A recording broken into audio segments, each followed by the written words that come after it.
Olá, pessoal, tudo bem? Então, vamos agora dar continuidade ao nosso estudo, relacionado aos biomas mundiais e agora ênfase total nos domínios morfoclimáticos. Vamos lá?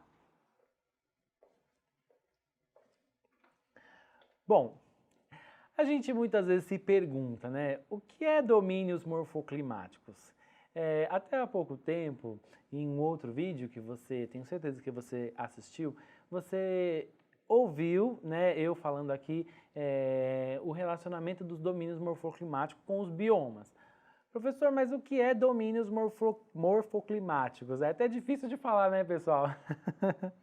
Mas é tranquilo, a gente vai perceber que não é tão difícil assim, tá? Então, ó, é uma combinação de um conjunto de elementos da natureza, relevo, clima, vegetação, que se interagem, formando uma unidade paisagística.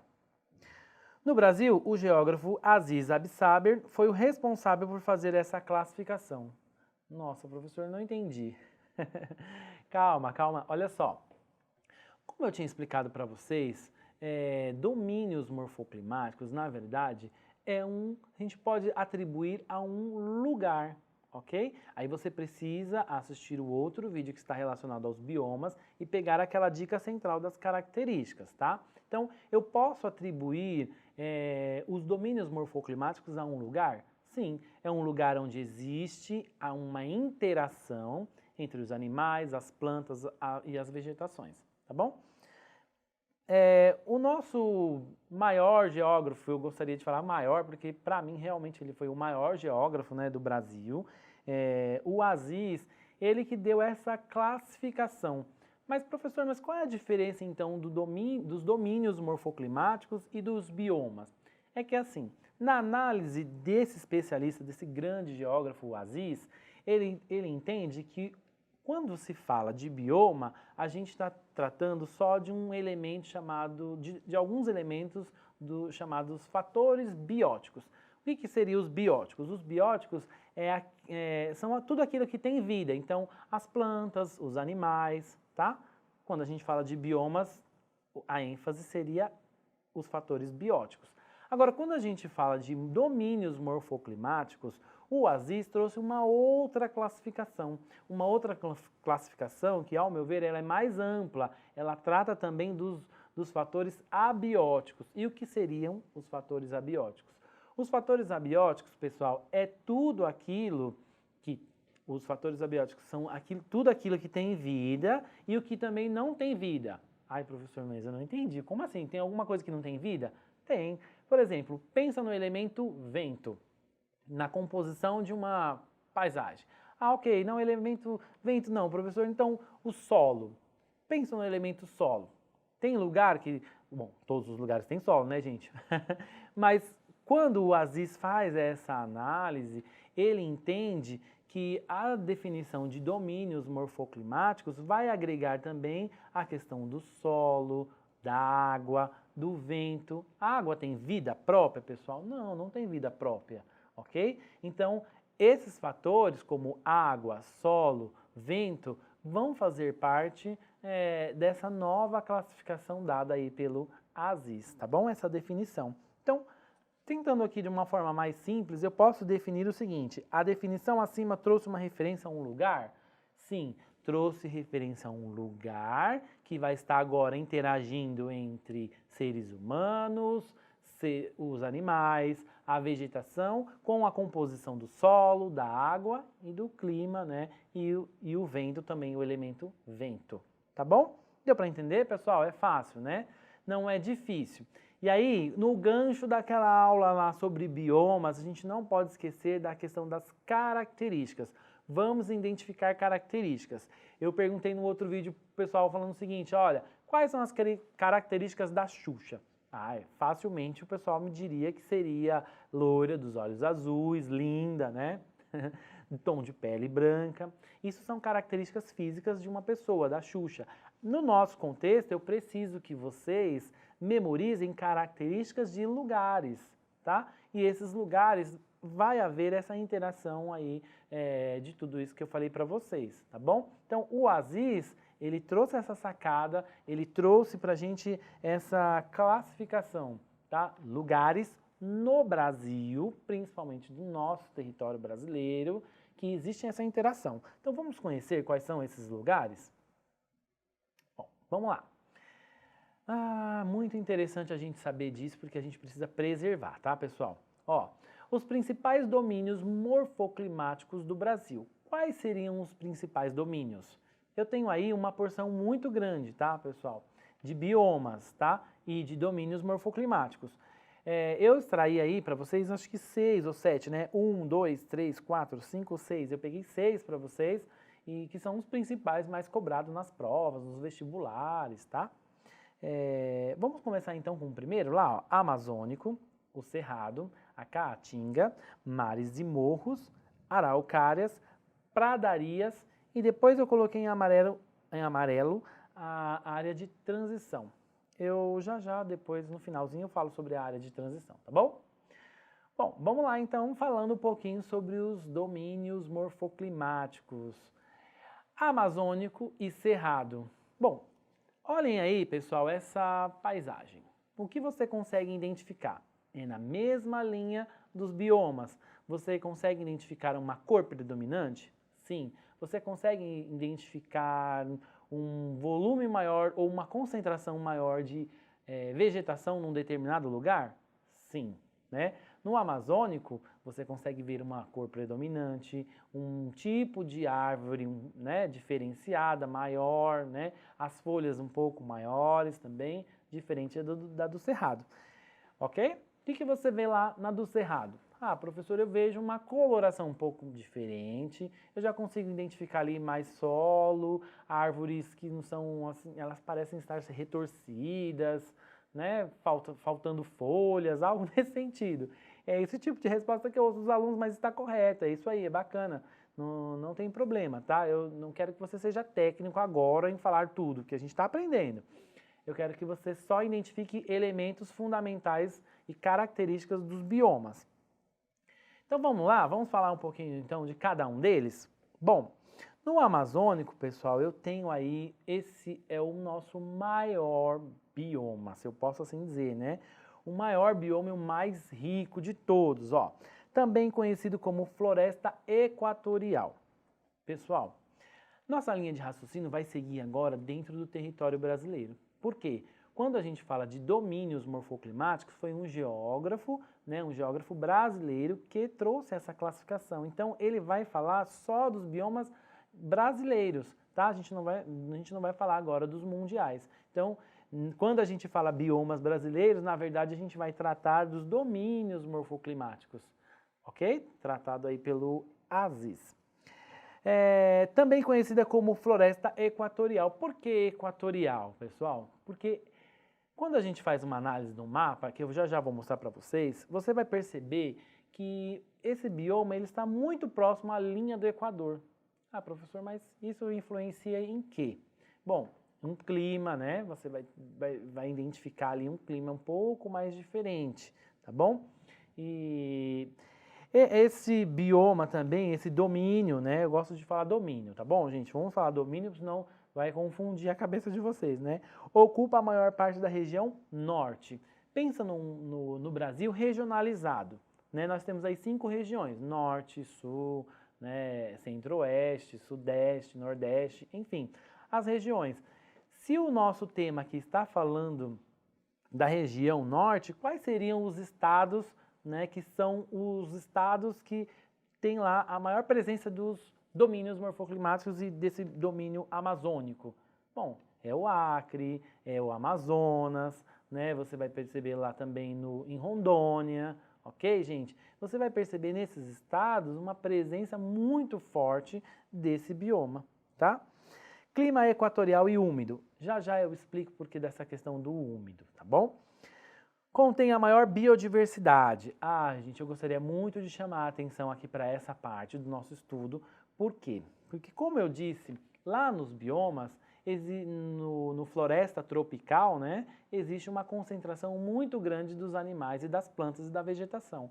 O nosso bioma amazônico é a mesma coisa, né? Eu tenho aqui uma concentração e uma diversidade muito grande de animais, de plantas, né? E tudo isso é o que nos sustenta, se eu posso assim dizer, né? O que nos mantém aí vivos, é a nossa fonte de vida, a nossa fonte de riqueza. Por isso que existe uma preocupação muito grande do nosso país em cuidar de tudo isso, tá bom? A questão do bioma amazônico é o bioma também mais ameaçado. Olha só, gente, que triste, né? Professor, mas isso não é uma característica. É sim, eu posso identificar como uma característica, porque hoje, se a gente fala em desmatamento, em violação ao meio ambiente, você vai encontrar essa violação e esse desmatamento muito específica nesse bioma, tá bom? Então, fique atento, nas provas eles cobram muito, tá, nesse domínio morfoclimático, ok, pessoal? Falar bioma em domínio morfoclimático está errado, professor? Não, não é errado, não é errado, tá? Mas é um vício de linguagem, se eu posso assim dizer. É legal a gente falar domínios, porque domínios você passa a mostrar para quem está te ouvindo ou se assistindo, você demonstra o seu conhecimento, porque domínios é específico lá do nosso querido geógrafo Assis, tá bom? O Aziz. Olha só, gente, e no cerrado? Quais seriam as características do cerrado? Bom, o cerrado é constituída, né, de vegetação rasteira, arbustivas e arbóreas. Ai, professor, mas eu não entendi. Calma, fica tranquilo, você vai entender. Árvores espaçadas, de pequeno porte, com troncos retorcidos, caules e galhos de cascas grossas e raízes profundas que buscam água no solo. Professor, mas eu assisti o seu outro vídeo, você falou exatamente essas características da savana. É exatamente isso. Na verdade, gente, é a mesma característica, são quase as mesmas, né, característica da savana. Eu posso dizer que o cerrado é a savana brasileira? Sim, porque os aspectos físicos, né, e climáticos são muito parecidos, tá bom? Até vegetativos também, né, da questão da vegetação, é muito parecida. Então lá no cerrado a gente vai ver a presença muito forte dessas árvores, né, de galhos retorcidos, enfim, tá bom? Fácil, né? Não é difícil de identificar. Bom, vocês estão percebendo, pessoal, que eu estou tentando organizar aqui? Cada domínio morfoclimático tem uma característica, tá? E a gente precisa memorizar ou entender cada um deles. Ó, podemos destacar também no domínio amazônico a expulsão, dos indígenas de suas terras. Ah, professor, mas isso não é uma característica. Pessoal, é sim, que está sendo muito cobrado aí nas provas, né? A questão da biodiversidade, né, e da exploração, mas também dessa questão das queimadas, da invasão, né, ao espaço indígena. Em que bioma você vai encontrar essa característica? No bioma amazônico, tá bom? Eu até coloquei, né, para vocês aqui, ó, queimadas com graves consequências para a fauna e a flora. Então, esse é o bioma mais rico do planeta. Nós possuímos o maior bioma e o mais rico de todo o planeta. Vocês têm noção do que é isso? Bom, a partir desse estudo eu espero que sim, tá?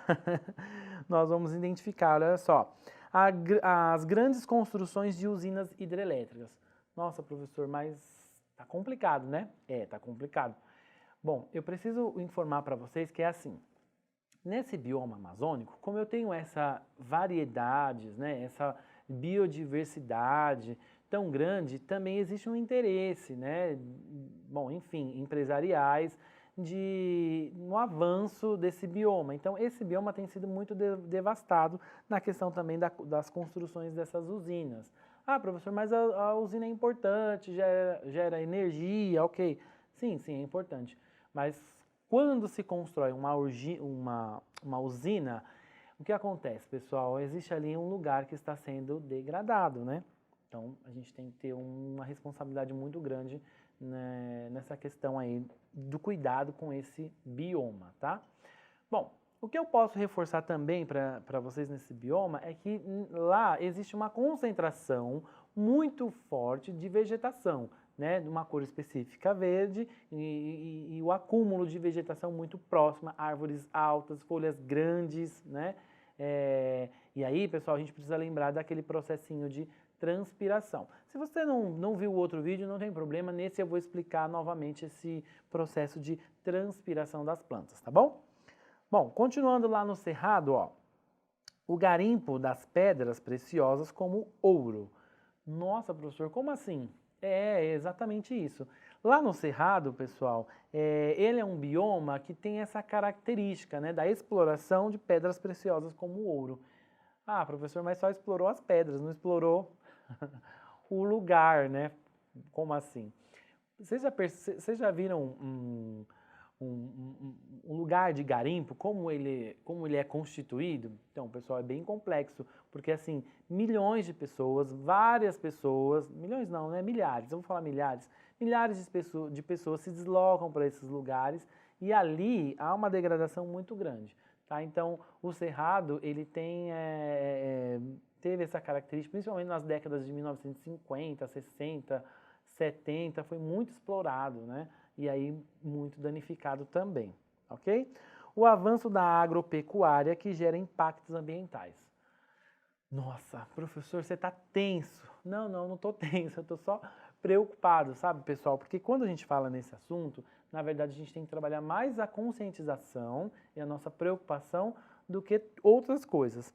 Então, o cerrado, ele também é um grande fornecedor, né, de carne, de alimentos, porém esse domínio está sendo muito danificado, tá? Ultimamente tem sido muito danificado, tá bom? Então, se tiver na sua prova lá, por exemplo, qual é o maior bioma do Brasil?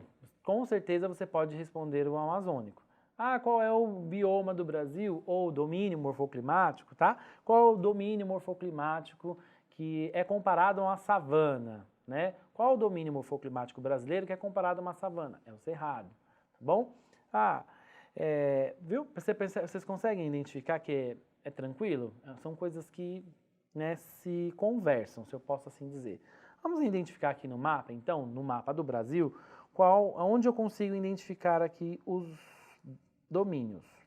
Olha lá, toda a parte verde é um amazônico, então eu pego aí praticamente quase toda a região norte, pessoal.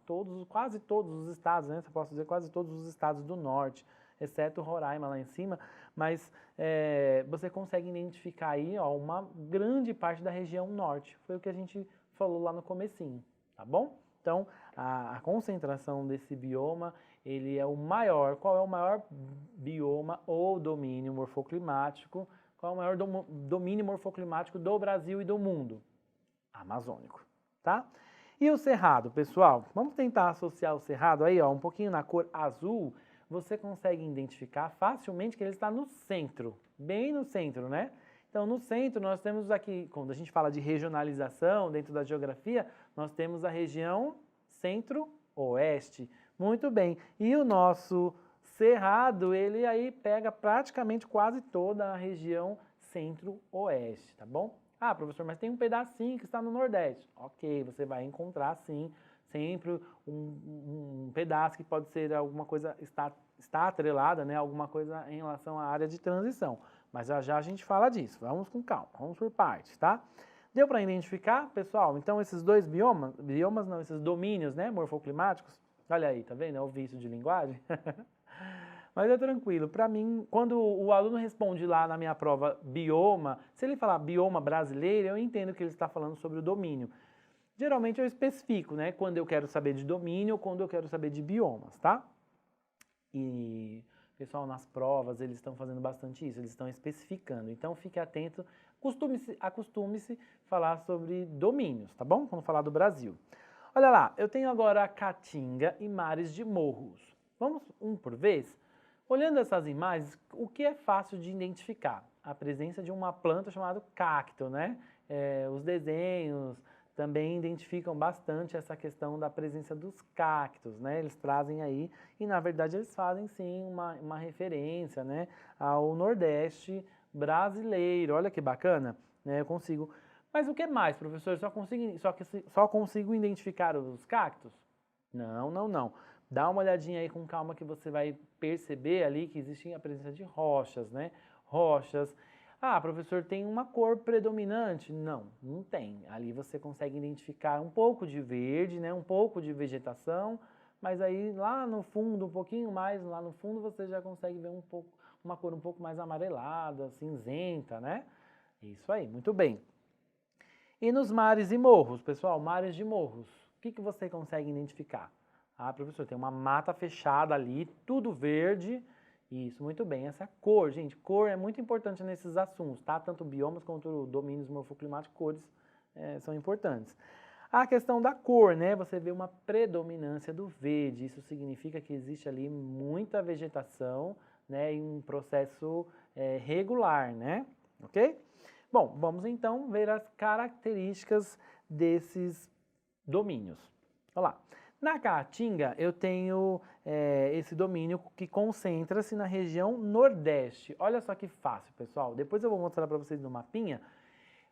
Ó, se eu tenho o Amazônico que está no Norte, eu tenho agora a Caatinga que está no Nordeste. Ah, professor, mas tem outro que o senhor falou que está lá no Centro-Oeste. Qual que é mesmo, pessoal? Pensa aí, hein? Depois eu vou te cobrar. Vai ter uma perguntinha relacionada a isso, tá bom? Bom, então eu estou tentando atrelar aqui a regionalização, na verdade, do território brasileiro. A Caatinga, a grande presença da Caatinga vai estar no Nordeste, né? Um lugar maravilhoso, cheios de estados aí que apresentam muitas dificuldades, né? E esse domínio, pessoal, faz com que muitas pessoas até sofram, né? Por essa questão do clima, do tempo. Não é que é ruim. Você fala, mas é um domínio ruim? Não, não. Todos os domínios são bons, tá, pessoal? Só que tem alguns que colaboram mais, ajudam mais a população, outros menos, tá? Bom, mas vamos dar continuidade que vocês vão perceber as características. Olha só, o clima é tropical e semiárido. É por isso que eu estava falando, tá? É constituída de plantas xerófilas, ou seja, adaptadas a lugares secos, exemplo, cactos, mandacarus e xique-xique. Esse é legal a gente falar, né, que os desenhos retratam muito essa questão. Tem muita charge sobre a questão da caatinga do Nordeste, né? É muito interessante, tá? Essas plantas chamadas de xerófilas são essa capacidade que elas têm de armazenamento de água, tá? Tudo bem, pessoal? Se tratando de mares de morros, nós temos lá, ó, situa-se na zona costeira atlântica brasileira, onde predomina o relevo de mares de morros e alguns chapadões florestados, como também a quase extinta Mata Atlântica. Apresenta muita diversidade de fauna e de flora. Bom, eu queria chamar você a atenção para esse bioma porque, assim, muitas pessoas confundem o mares de morros com o amazônico, tá?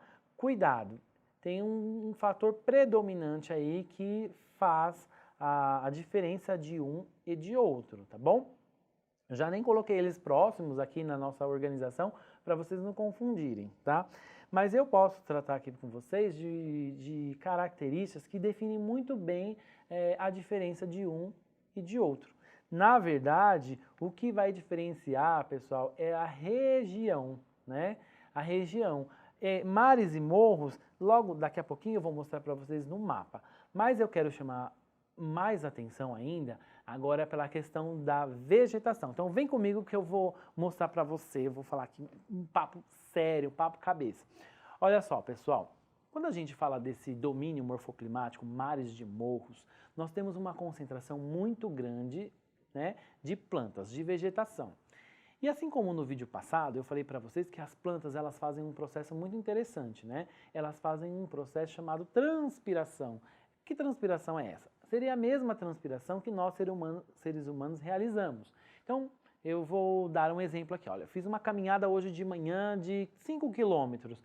Nossa, estava um calor insuportável. E eu transpirei bastante. Eu, André, como ser humano, transpirei. As plantas, elas também fazem esse processo. Só que como elas estão ali todas juntas, né, todas as plantas fazendo essa transpiração, porque na verdade, gente, elas absorvem o gás carbônico, liberam o oxigênio, né? E nessa transpiração que as plantas fazem, o que que acontece? A gente precisa entender o ciclo da água, né? Elas transpiraram, essa água toda vai subir para a atmosfera porque evaporou, né? Vai formar partículas de águas, tá? Ou gotículas de águas. E essas gotículas de águas, todas num volume muito grande, elas formam gotas de chuva, né? Ou gotas de precipitação, se eu posso assim dizer, tá? Então as precipitações são as chuvas. Olha só a importância dessas árvores, tá? Então imagine um lugar que é desertificado, sem vegetação, não tem nada, né? O que que acontece? Ou ele é danificado, retirado aquele bioma, aquele domínio. O que que acontece? Eu não tenho mais esse processo feito pelas plantas. E aí, pessoal, eu tenho uma mudança no clima, eu tenho vários fatores que vão influenciar, tá bom? Deu para vocês entenderem? Quando a gente fala de domínios morfoclimáticos, esse domínio, mares de morro, ele é um grande proporcionador desse processo de transpiração. Deu para entender? É fácil, né? Então, vamos lá, continuando. Bom, e aí a gente consegue ver também, pessoal, nos domínios morfoclimáticos, e esse domínio mares de morros, ele apresenta a variação e a diversificação dos animais. Ele é um dos maiores, né? Se eu fizer uma escalinha, ele é o segundo maior domínio com a concentração de animais, tá? Mas existe uma outra característica muito boa que define e diferencia ele lá daquele outro amazônico, tá bom? Já já eu mostro para vocês no mapa mesmo. Bom, esse bioma, ele também foi devastado, pessoal, devastado pelos portugueses. Olha, fica a dica aí importante. Quando a gente estuda colonização, a gente percebe quando o Brasil foi colonizado, a gente identifica que os navios, de Portugal chegaram por onde, pessoal? Foi pelo litoral, né? Então, o domínio morfoclimático mares de morro, ele está atrelado ao litoral. Foram ali os primeiros lugares habitados pelos portugueses, né? Ah, claro, os índios já estavam aqui, mas os primeiros lugares habitados pelos portugueses foram ali na região litorânea do Brasil, né? Todos, se a gente parar para analisar, desde lá do Nordeste, lá em cima, até o Sul, ok? Professor, mas isso interfere em quê? Na verdade, eu estou tratando disso com você porque a devastação desse bioma se deu devido à presença do ser humano, a entrada do homem, né? A interferência do homem, mais uma vez, num domínio tão importante como esse, rico, tá? Se a gente parar para analisar os animais que consistem nesse domínio, lá nós encontramos onças, pintadas, macacos, né? A diversidade da fauna. Ó, mais ocupado territorialmente, sendo ao mesmo tempo o espaço que sofreu mais gravemente os efeitos da ação humana. Então é exatamente isso que eu falei, né, pessoal? Ele foi um dos biomas mais afetados, né? Um dos domínios mais afetados aí do Brasil foi esse domínio, a Mata Atlântica. Ah, professor, mas você falou mares e morros, Mata Atlântica. Isso, pessoal, porque muitas vezes você vai encontrar, como eu disse no vídeo anterior, autores tratando de nomes similares, tá? Então você pode encontrar como Mata Atlântica ou você pode encontrar como mares de morros, tá? Os dois estariam corretos. Ó, então vamos identificar lá no nosso mapinha. Então eu tenho aí na cor laranja, olha, eu vou até riscar aqui para vocês, ó, marcar, olha só, toda essa parte alaranjada, se a gente analisar bem o mapinha, né, um outro mapa, você vai perceber aí que é o litoral, né, pessoal? E aí eu tenho um mar, né, na verdade um mar, que é um oceano, o Oceano Atlântico, ok? Então, esse domínio mares de morro ou Mata Atlântica, a característica muito forte dele é que ele é um domínio, se eu posso assim, o professor é um domínio banhado pelo Oceano Atlântico? Não é bem banhado, né? Mas ele está ali, é o mais próximo do Oceano Atlântico, tá bom? Ó, fica a dica, tá? Então, analise bem, se Amazônico está lá em cima, no norte, esse né, o domínio morfoclimático mares de morro, ele está aqui, ele pega toda uma parte do Nordeste, principalmente do Sudeste, descendo aí para o Sudeste, tá bom? E a Caatinga, pessoal, olha só a Caatinga, um pouco mais amarelinho aí, né, amarelado, você consegue identificar que pega uma boa parte do Nordeste. Então, associem os temas, tá? Regionalização e os domínios morfoclimáticos, que vai ficar fácil de você entender, tá bom? Tudo bem, pessoal? Fácil? Tranquilo, né? Bom, vamos lá então dar continuidade aos nossos estudos aqui sobre domínios. Araucárias e pradarias. Nossa, professor, mas você já falou sobre pradarias no outro vídeo. Bom, lembre-se que também é um bioma ou um domínio morfoclimático brasileiro, tá? Araucárias.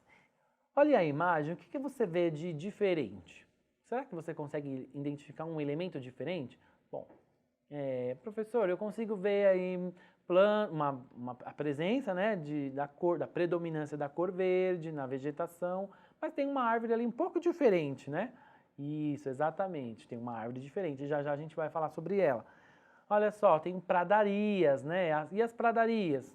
Professor, é uma paisagem muito bonita, mas eu já consigo ver ali uma variação de cor também na questão um pouco mais amarelada, né? Ou alaranjada, né? Um fundo diferenciado também. Bom, muito bom. Vamos olhar então as características, né, pessoal, das araucárias, né? Ó, é popularmente chamada de Mata dos Pinhais. Como assim? Por que Mata dos Pinhais? Pessoal, quando a gente fala de biomas, os biomas, a gente falou da taiga, tem os pinheiros, né, em forma de cones, as árvores coníferas. Já quando a gente fala de domínios morfoclimáticos, nós temos os pinheiros brasileiros, se eu posso assim dizer, que é diferente, né, que eles não têm a forma de cone, como lá no taiga, nos biomas mundiais, ok? E aí o interessante é o seguinte, esse bioma, ele também já foi muito devastado, tá? Ele foi muito explorado. Mas vamos continuar analisando aí, ó. É um tipo de vegetação que encontramos na região sul do país. Olha a dica, pessoal, muito boa. Eu regionalizei, né? Ó, Amazônico no norte, a Caatinga no nordeste, né? O Cerrado no centro-oeste. Agora, as araucárias, elas se fazem presente na região sul. Então, nós temos aí 3 estados da região sul, Paraná, Santa Catarina e Rio Grande do Sul. Facilmente você vai identificar, pelo menos em 2 desses estados, esse bioma, esse domínio morfoclimático, tá bom? A distribuição das árvores ocorre de forma mais aberta e espaçada. Muito bem, eu vou até voltar na imagem das araucárias, que eu quero que você identifique muito bem essa característica. Olha só, o pinheiro não tinha essa forma de cone, caída, já a araucária ela é diferente, ela é aberta, tá? É isso que o texto está falando aqui pra gente, tá bom? Então, é fácil de você identificar isso numa prova, tá? Fique atento. Pradarias é conhecida como campos e pampas gaúchos. Bom, esse bioma, pessoal, ou domínio morfoclimático, né? Esse domínio morfoclimático, ele é facinho de identificar, porque ele se faz presente em um único estado do Brasil. Então, é muito fácil de identificar isso numa prova, num vestibular, mas muitos alunos erram por desconhecerem essas características. Esse bioma no Brasil, esse domínio morfoclimático no Brasil, você vai encontrar especificamente no estado do Rio Grande do Sul, tá bom? Ó, a vegetação predominante é composta por ervas herbáceas, aquela mesma, né, que eu expliquei no outro vídeo, que elas têm uma característica maleável, tá? A estrutura dessa vegetação é bem maleável, bem macia, se eu posso assim dizer. Em muitas regiões de pradarias ocorre a pastagem de gados. Tá? Aí é a mesma coisa, pessoal, tranquilamente você vai encontrar a pastagem de gados lá no Rio Grande do Sul, que é um grande exportador de carne. Olha que bacana, legal, né? Deixa eu ver se eu tenho aqui mais algumas características das araucárias e pradarias para vocês. Ó, árvores que costumam ser altas, variando de 25 a 30 metros de altura. Bom, é fácil de identificar, né? árvores altas acima de 25 a 30 metros de altura. A maior parte das suas árvores foi explorada para a produção de madeiras utilizadas na fabricação de móveis. Ah, professor, mas isso não é uma característica física. Pessoal, eu coloquei essas outras características também, porque o pessoal lá no vestibular, no Enem, FUVEST, esses outros mecanismos de avaliação, eles colocam essas questões ambientais, né? E muitas vezes o aluno, o estudante, ele não sabe a característica do lugar e fica difícil ele identificar. Por quê? Se a gente sabe que araucárias é um domínio presente na região sul, é fácil de identificar que lá existe um tipo de árvore, nessas araucárias, ok? Um tipo de arbusto, eu posso assim dizer. E aí, pessoal, então eles vão cobrar isso de vocês, é que vocês assimilem as araucárias, né, o domínio morfoclimático, às características prejudiciais, se eu posso assim dizer, né, essa questão aí chata da parte triste de estudar esses assuntos, tá bom? Ó, houve também um intenso desmatamento dessa floresta para a implantação da agropecuária. Então, aí bate no que a gente está falando, né? Ok? Nas pradarias, pessoal, e as características das pradarias? Regiões em que uma das principais atividades econômicas é a pecuária, né? A pastagem de gados lá, ó. Em função da presença do solo fértil, o cultivo do trigo é outra atividade muito explorada em várias áreas das pradarias. Tudo bem? Então, ficou fácil, pessoal, de vocês identificarem aqui ou organizarem as características. Quando a gente falar de araucárias e pradarias, os dois vão estar na região sul. Porém, o que você precisa saber é só diferenciar um do outro, né? Araucárias, devido àqueles pinheiros, eu vou chamar de pinheiros invertidos? O pinheiro diferenciado invertido aberto, tá? Não é na forma de cone. Já as pradarias, você vai ver uma paisagem mais voltada para a pastagem de gados, com gramíneas um pouco mais amareladas e baixas, né? Ok? Tudo bem, pessoal? Tranquilo, é fácil, né? Não é muito difícil. Bom, vamos tentar identificar então aqui no mapinha. Olha lá. Só para a gente fechar aqui, ó, pradarias, né, e as araucárias. Eu consigo identificar os dois? Consigo, muito facilmente eu consigo identificar, né, ó. O marronzinho já está ali, né, ele com certeza está abrangendo ali os 3 estados, um pedacinho de cada um, pelo menos, e as araucárias, na verdade, né, e as pradarias, o que está em rosa lá, ó, vou circular aqui para você, está bem especificado no Rio Grande do Sul. Então, é fácil, pessoal. Memorizem o seguinte, um está concentrado no Rio Grande do Sul e o outro na região sul. Tá bom? Ó, fica a dica, tá? Professor, mas aí terminou, você tem a questão da área de transição. O que seria a área de transição?